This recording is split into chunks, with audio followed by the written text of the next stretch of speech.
Hey, I'm Jamey from Stonemaier Games, and today I'm going to talk about my favorite mechanism in the digital tile placement game, we'll call it, called Blueprints.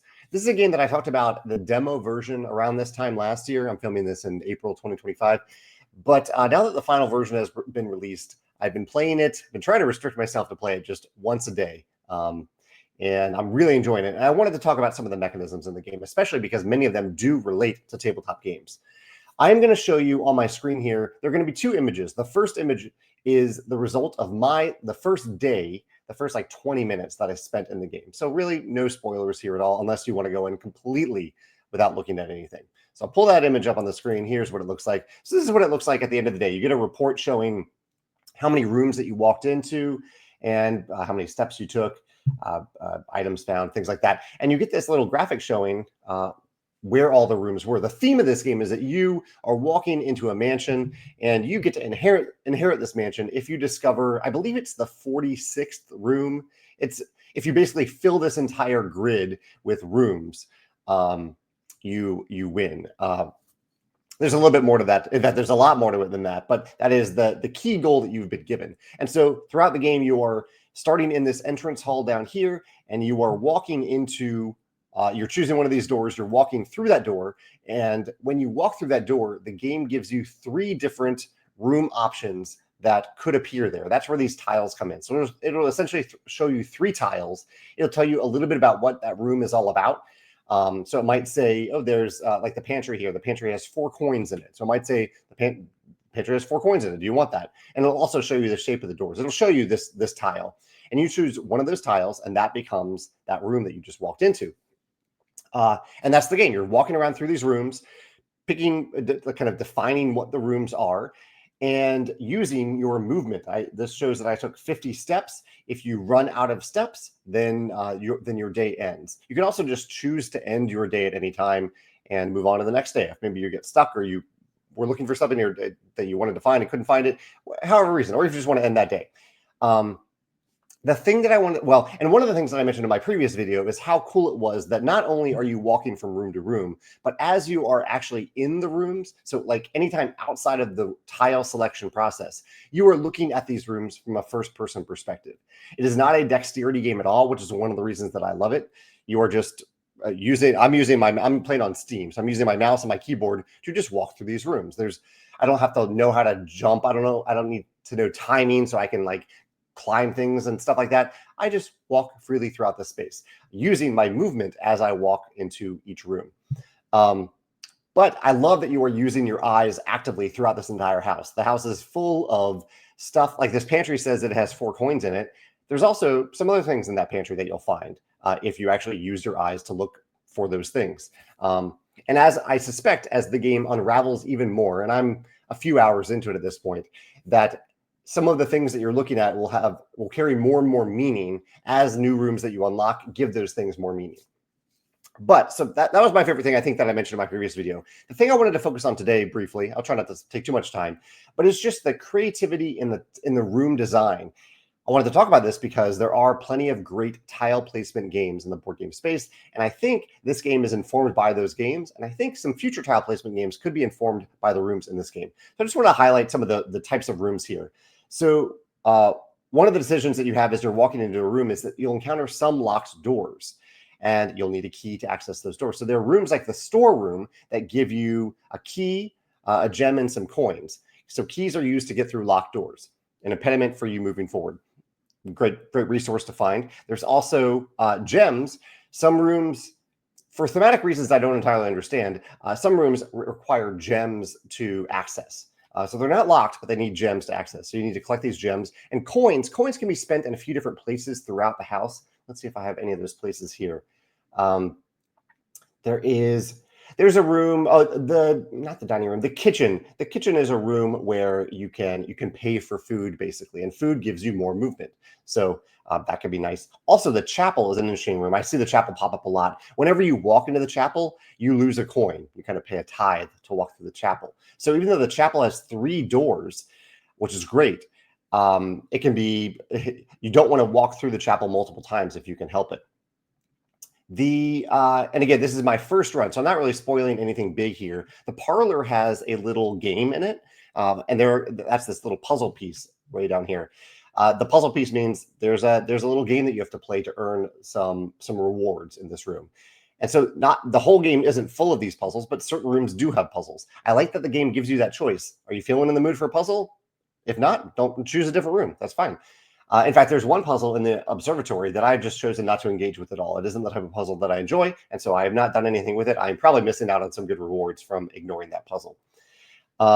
The drawing room. The drawing room lets you draw more rooms. So instead of being restricted to just the 3 rooms that you draw, you could draw 3 more rooms. And I believe, I don't see this room all that often. I believe this is only when you're in the drawing room. I don't think it extends outside of that. What are some other creative rooms here? The dining room gives you food if you have reached a certain level or a certain rank. I think it's essentially talking about the time of day. So if enough time has passed throughout the day, that a day is one run at this game. Because after I should have mentioned this, after you play a run or a round of blueprints, all these tiles go away. You start over from scratch. So you have information about these tiles, but you don't know when and where they'll actually show up. So getting a dining room late in the round is pretty helpful. The patio, when you reveal a room like the patio, it spreads gems to all other types of, in this case, green rooms. So if I discover the patio after I already have the courtyard and the veranda, then both the courtyard and the veranda are going to gain a gem, giving me a reason to go back to those rooms to collect those gems. What else? There are also some items. You can see over here, I says I found 2 items. Those are different than keys, coins, and gems. These are items that give me more abilities. And that I don't want to spoil, but they are items that let me do things better in the game or let me access aspects of these different rooms that I can't currently access. So getting items is a really powerful thing. What else here? Guest bedroom. When you walk into the guest bedroom, you gain 10 movement. The trick is about the guest bedroom is that it only has one entrance. So I have to walk in, gain that 10 movement. I have to spend a movement to walk in, gain 10 movement, and then walk back out and spend another movement to do that. So you need to place that strategically. Okay, let me bring myself up here. I'm going to pull up one other room that I found a little bit deeper into the game, or not one other room, one other layout that I found deeper into the game. This is this is a little bit more spoilery. So if you want to stop the video here and just go discover the game, you can totally do that. If you're just curious from a tile placement game design perspective and you want to see some other cool tiles that you could put in your game, keep watching. Here is, I need to bring up the picture again. Share my screen again and get another image. Okay, there we go. So this is a little bit later in the game, maybe 4 hours into the game. And again, this is a completely different run of the game. So everything's in a different layout. So some of the cool rooms I discovered, there is the mail room. So in the mail room, when you walk into it, it lets you choose an item to mail to a future version of yourself. So the next time you find the mail room on a future run, the item that you chose will be in the mail room waiting for you. That's really cool.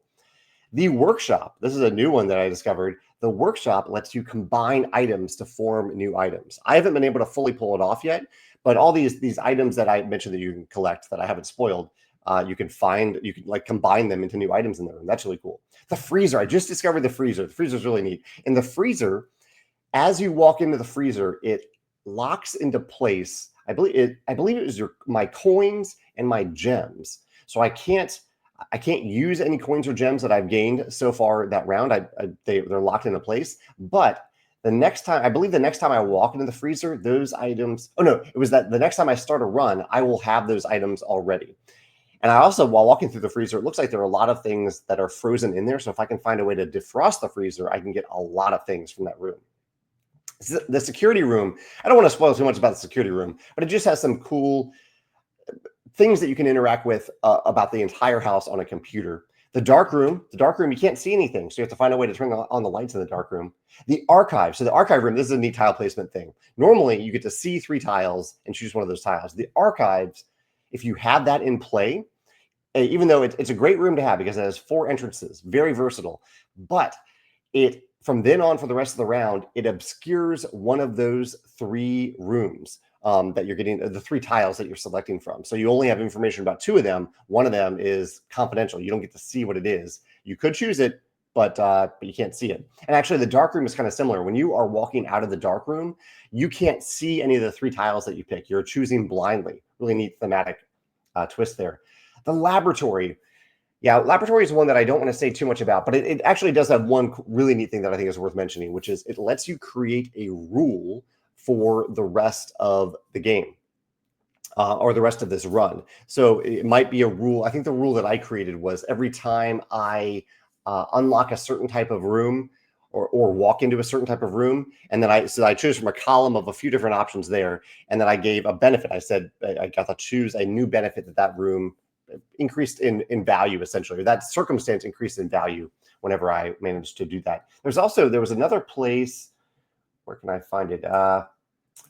There's another room. I'm forgetting which room it was, but it was a room that let me upgrade another type of room from then on permanently. That was really cool. The conference room. So I mentioned earlier that there are certain rooms that say that they spread a gem into all rooms of a certain type. In the conference room, instead of spreading everything out, all those things that you would have spread out, they all go to the conference room instead. So you just have to revisit the conference room. There are a few other ones that I wanted to mention. Maybe just the coat check. I think the coat check is the last one I'll talk about.